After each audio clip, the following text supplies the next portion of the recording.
ones who make over 150K a year. What do you do to get that? Story 1. Honestly, the fastest way to get there is to job hop. I'm older, and there is no longer a reward for long-term employment. Pensions aren't a thing anymore, and employers don't give a to retain you. Leverage a new job for better pay. Also, don't be afraid to apply for jobs where you don't meet 100 of the qualifications.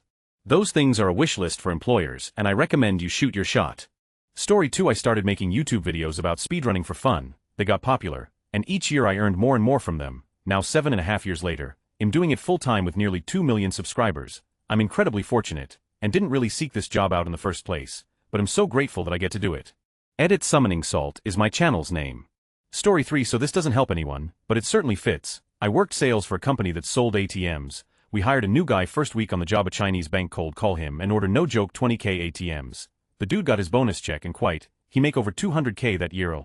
Story 4. I do transport for a mortuary in the SF Bay area picking up dead bodies. My base pay is about 80K, but I get plenty of extra hours and overtime because I'm pretty much the only one who volunteers to do the SoCal and out-of-state trips. We will only go as far as Nevada, Arizona, Oregon, and the border towns of Mexico. With all the overtime, I easily make 150K. Story 5. I'm a steam fitter. Basically I build industrial piping systems. Moved up the ladder after I got my license, and now with all the OT on the jobs I run, I make somewhere around 200K. Story 6. Went back to school at 27 for electrical engineering. After I graduated, I felt like I had the momentum to keep going, so I got my master's. I was able to land 3 different internships starting about my junior year, which helped gain me some experience in the field. Graduated at 34, and landed a job at Apple. Been here ever since. Story 7. Orthopedic surgeon. Made big sacrifices socially. Travel income during 20s and early 30s while training.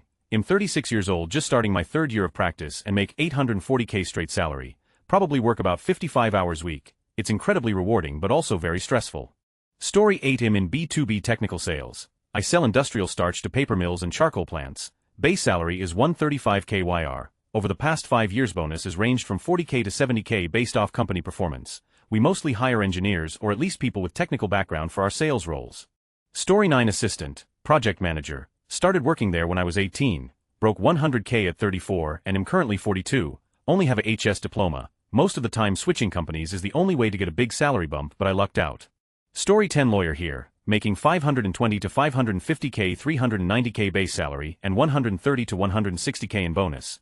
My pay is very standard for a lawyer at a large corporate firm, as big law lawyers are paid in lockstep for the first 7 to 8 years. I have 5 years of experience. And essentially every other 6th-year lawyer at a large firm in a major US city makes the same amount I do. Takes way more of my time than I'd like, but it's exciting and pays well. Story 11. I sit in an office and I check my email in the morning, answer a phone call or 2, go to lunch around noon or so, reply to an email in the afternoon, listen to my voicemails and then head home around 5 or so. Story 12. Lawyer USA. Undistinguished academic record from an undistinguished law school. Took me a while to get my first legal job, which I still have. Started at 65K, about to start my 4th year at 150K, strictly WFH, no billable requirement, generally very easy and low stress. Occasionally I get to help people. Can't complain. By the standards of the profession I am not paid well. By the standards of the profession in my geographic area, it is a fine living by my standards. Grew up rural and pretty poor, I am doing just dandy. The real questions is going to be, do I try to job hop to increase my salary and possibly find more stimulating work too? Or do I just look in the mirror every morning and say, bro, we are so lucky, and use my copious free time for other things? Story 13. Lineman. Applied for an apprenticeship after I got my CDL. Rest is history. Pay varies by OT, can range anywhere from 170K to 300K depending how much you want to work. Story 14. I'm a fundraising consultant. Anyone who can write well, look into writing grants. It's an incredibly niche skill. Edit. I'm still keeping a lookout in my DMs and chats for unique questions, but just to let you know, a ton of the questions you all have are probably answered in the replies below. From how to get into it to my take on AI in the future. If you have a truly unique question, feel free to reach out still, but know it may take a couple days. Edit 2. I am sorry I didn't make this distinction in my first comment, but a lot of you have asked how I got into this gig. Unfortunately, it was after starting as a $29,990 a year scrub at a small nonprofit. 5 years after that, I used my expertise and knowledge to go out on my own. But I'll also say this, that last sentence is basically the point. To all of you who are reading this who aren't even fundraisers, remember in your current career, you are building expertise and knowledge, and that is a product in and of itself if you convince people it is. Think about the bar rescue guy, he's a bar consultant. You may be a bartender and not even realizing you know how to make a bar run well, and thus you have that knowledge to sell. I'm not sure how relevant or accurate they are nowadays, but I started reading about independent consulting in high school class of 08 baby, with books by Alan Weiss. I read The Business of Expertise a few years ago and it was also a good read, so look that stuff up. And lastly, to all my fundraisers out there. I was in the industry for 5 years before breaking out on my own, but now that I've been on my own for 5 years this January, I can assure you if you are actually a talented writer with a tact for this, you can freelance grant write as soon as you work to get your first client. Go to nonprofit events, tabling events IYKYK, and casually let all the other nonprofits you meet know you write grants. Go to your favorite causes and volunteer to write grants for them, or to help their grant writer, tell them you're looking for experience. Write fake grants you can show potential clients. If you can't do that, the applications are all online for anyone to see. Just search any major corporation with foundation after it and you'll hit their grant portal, create an account and complete an application, or better yet, go to www.instrumental.com, utilize their 14-day free trial, and come to understand the important aspects of finding a good grant for a specific cause. We are all put here to serve, and we all agree about that, regardless of our religion or belief system. To those of you who want to make an impact and make money, nonprofit fundraising is an option. I wish you all well in all of your endeavors. Story 15. I scrolled for a little while, surprised I didn't see anybody else say they started their own service business. I do junk removal and snow removal Canada. Sometimes busier than that, sometimes less busy, on track to make maybe $250K this year. Story 16. Just out of curiosity, and for anyone replaying here that makes over $150K, do you work insane hours to get that 5,560 hours? OT, would be crazy to think that you make that much and basically just punch the clock at an even 40 hours. There is definitely something to be said for work-life balance even if making 6 figures. Edit. Thank you to all who have replied. Not gonna lie, I'm jealous but awesome to hear that most of you have an overall good work-life balance without too many crazy hours. As for me, I will likely have to work until I am 95 and you will probably find me wearing a blue vest and handing out stickers to little kids at the front entrance of a Walmart or something for some paltry wage. Story 17. $230K annual base salary, general counsel at an industrial manufacturing and construction company. That means I'm a lawyer and head of the legal department for a fairly big company. I've been a lawyer for almost 9 years and done multiple kinds of law. That has allowed me to skip a few steps, but I'm also good at what I do and work my off. The only lawyers I know that are happy are in-house lawyers like me and some prosecutors, but they get paid, but not everyone gets lucky enough to go in-house. If you're thinking about law, I would highly recommend that you reconsider. Do medicine, software, cybersecurity, or if you're hot, be a sugar baby, I guess. JK. Don't do that, but anything but law. Edit. For those asking why not law, it starts with school. Everyone at law school was the smartest kid in every one of their classes from elementary school through college. Everyone, then you got from that to being, maybe middle of the pack and nobody, and it's super cutthroat to get even there, but you learn to think like a lawyer, i.e. be a super obnoxious and hypercritical overthinker. Then you get to a law firm or a government job or whatever, and it turns out law school taught you very little, if anything, about being a lawyer. But you're expected to know or learn the rules and start billing time, or charging people with crimes or protecting kids from abusive parents or some other super heavy thing. At 25 years old, don't get me wrong, I take a tremendous amount of pride in it. But imagine, if you will, keeping track of everything you do in 6-minute increments to get to 150 hours worth of billable hours of work a month. You can never get ahead. At very best you are caught up, until the first of the month when you are 150 hours behind again. It takes you 200 hours of actual work to get to 150 or 160 of billable time.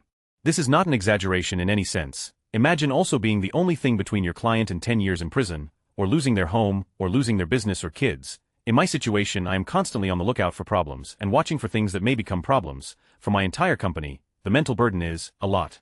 I am a borderline alcoholic and am only now learning to take care of myself again. It's been a long road and I'm on the right side of it now, but there were times when I could have easily not made it to tomorrow, if you catch my drift.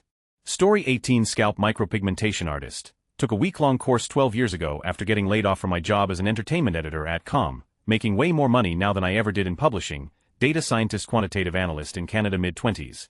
Total comp is 230,000 Canadian dollars. Hours are 40 to 50 hours a week. Story 19. I did it the boring way, working 9 to 5 over the course of a few years. Focus on a niche and sell yourself up each step of the way. 2016 to 50K. Entry-level sales job out of college. 2018 to 75K. Switched to a different company doing the same thing with larger deals. 2019 to 95K. Promoted supervisor. 2020 to 105K. Poached for corporate role at the same company because I was familiar with the mechanics of how salespeople interacted with the internal tools and sold the product. 2021 to 135K. Promoted in corporate role. 2022 to 150K. Switched to a different company doing the same thing, less bonus.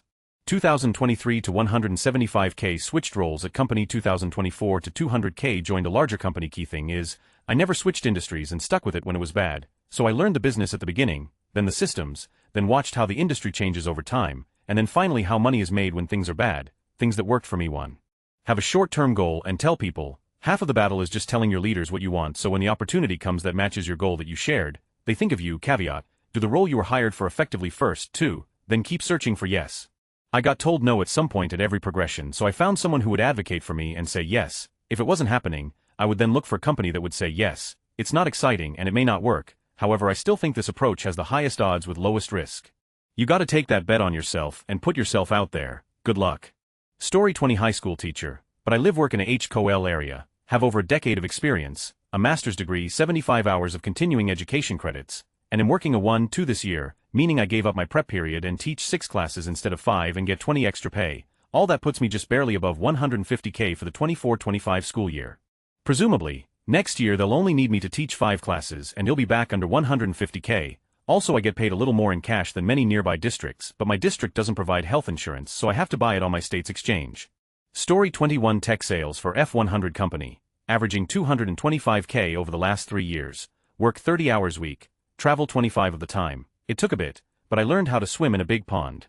Story 22 Lawyer, but I advise anyone who asks not to go into law. My wife is a specialist dentist making about 4x what I do, and she works 4 days a week with tons of vacation time. If our kids are driven, I will absolutely advise them to go into dentistry and own their own practice. Dentists make excellent money. Owners of dental practices, which in many states are also required to be dentists, make bank.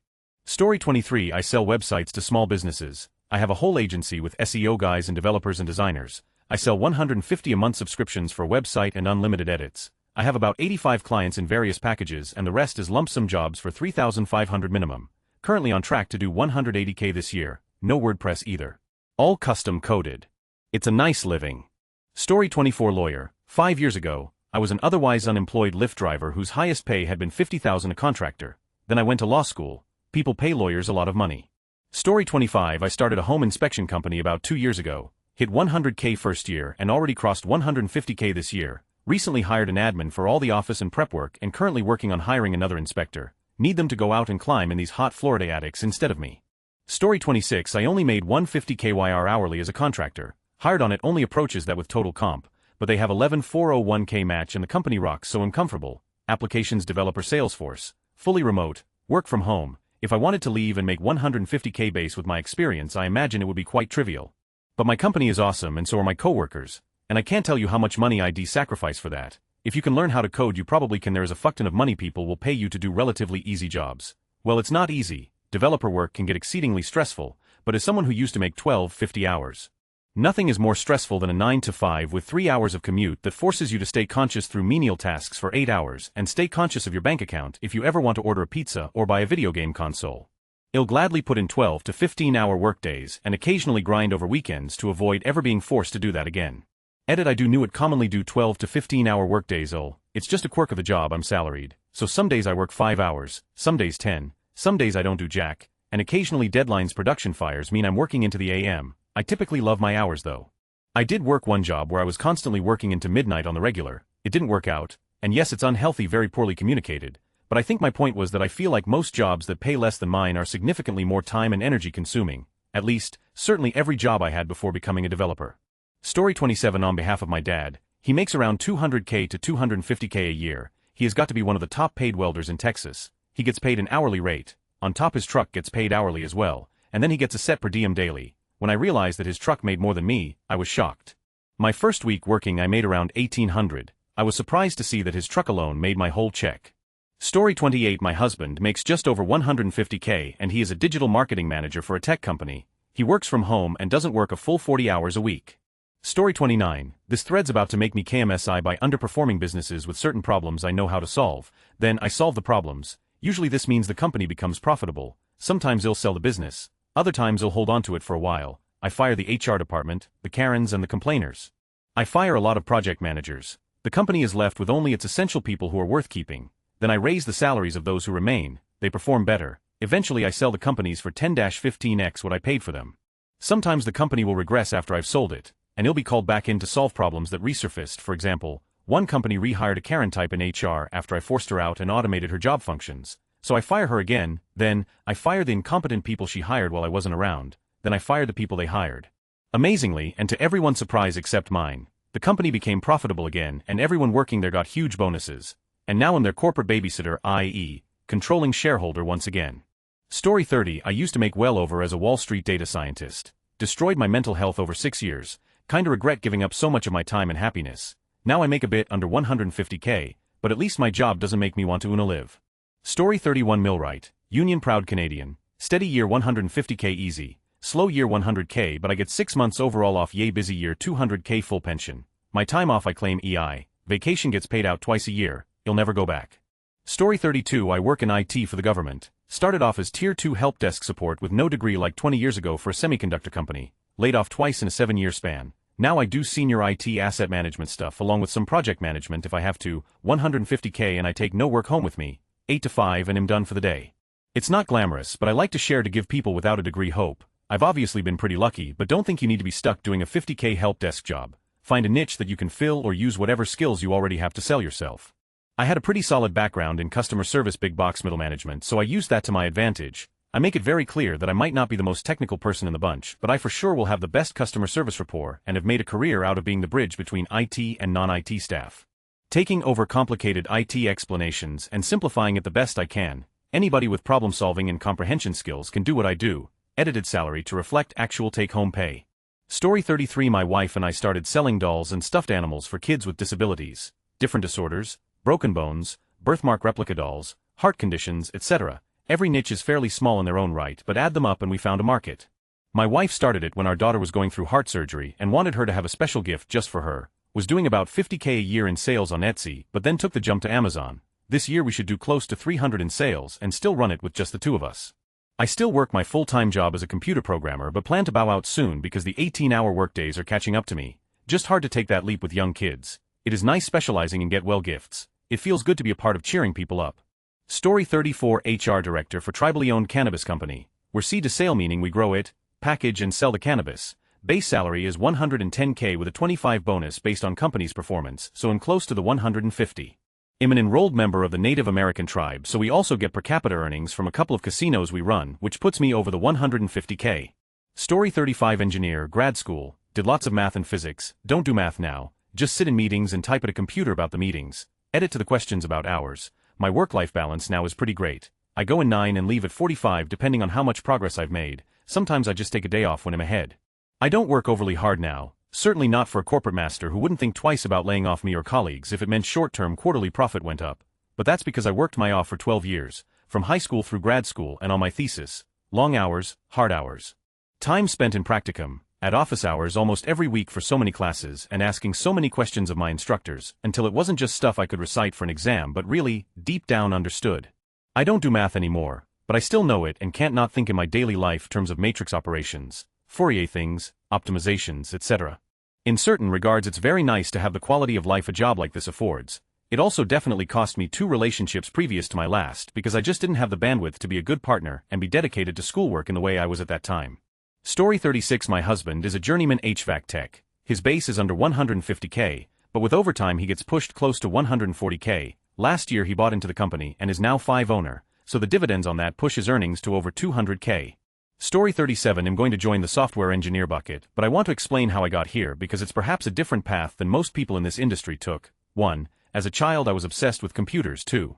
I had a junior high school computer teacher who would let us play games in the morning for 30 minutes before school. But if you got there before that and wanted to sit at a computer, he required you be doing work which in his class meant writing BASIC. 3.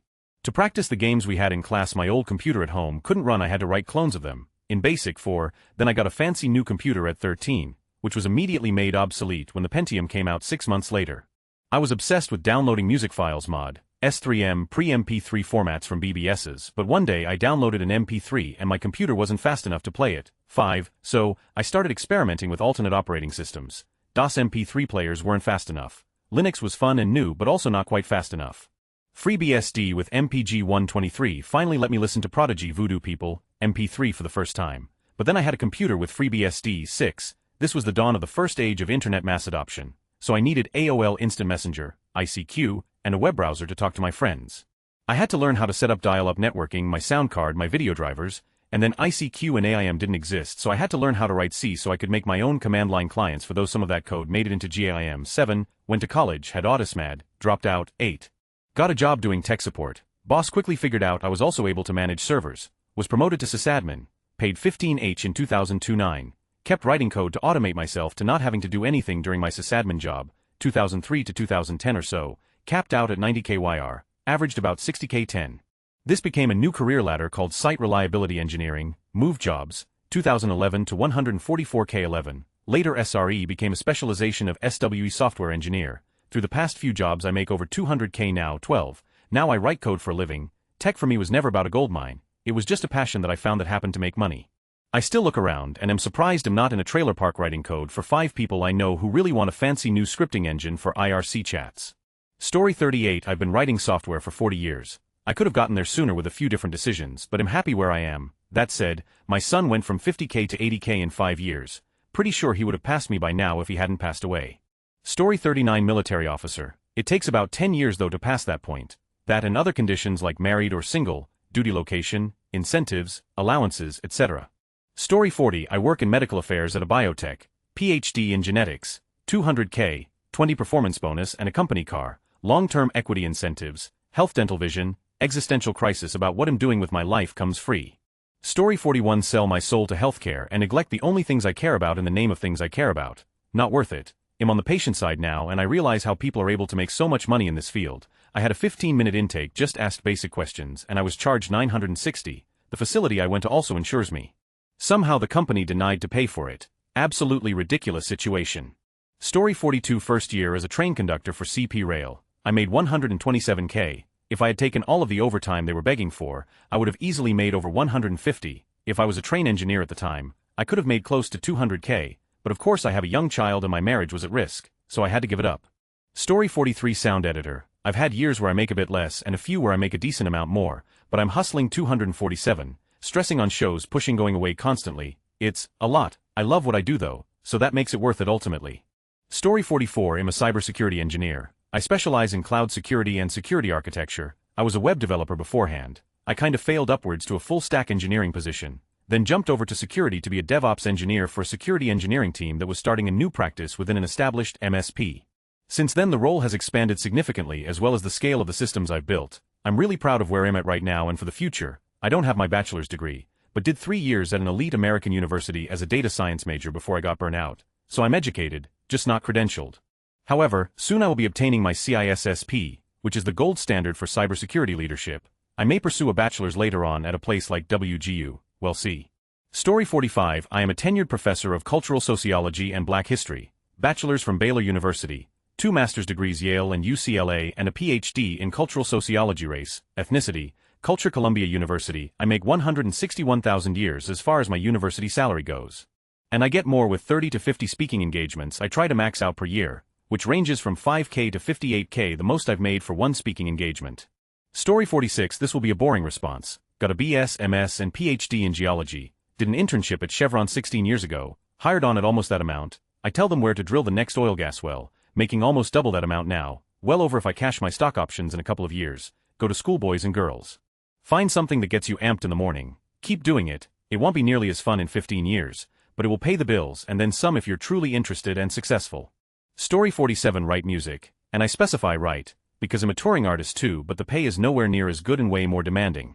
I need to be on the road 10 months a year to hit 100k, but if you're good at networking and promoting you basically only need one decent song for a decent artist and you're set for the year. Most of us in the field just love what we do though, and might take 100 songs until you've built up the reputation to regularly get BA-level artists asking for you. My point is more than writing is so much easier money-wise than performing and touring for much less work. Last year I toured for 6 months and made some 70k. I wrote some 30 songs over the same time period, which overall took me some 10 to 20 hours per song, sold 10 of them, released 15 myself. Of those, 3 of them hit the charts as partial or full writing credits, and just those 3 netted me close to 200k, and that's income in perpetuity. Just those same 3 songs will pay me some 50 of previous year sales each year, so 100k 2025, 50k in 2026, 25k 2027, gross overestimating, but that's generally the pattern. Like most fields in art, it's incredibly hard to break through but fairly easy to get consistent work once you're in. Story 48. I'm a sales trainer for a finance company, no degree, no prior experience, background in the service industry, work about 45 hours a week, started on the sales floor and worked my way into the trainer position. Honestly, being a decent communicator is rare and has value. Sales is an amazing launchpad if you're looking to get out of what feels like a dead-end job. Story 49. I'm a firefighter. Due to hiring issues after COVID, there is an unwarranted amount of overtime for EMS officers. Between regular hours I work like 48 to 72 hours of overtime on top of normal shifts. The money's there if you can commit the time. Been making 140 to 210K for the last 4 years.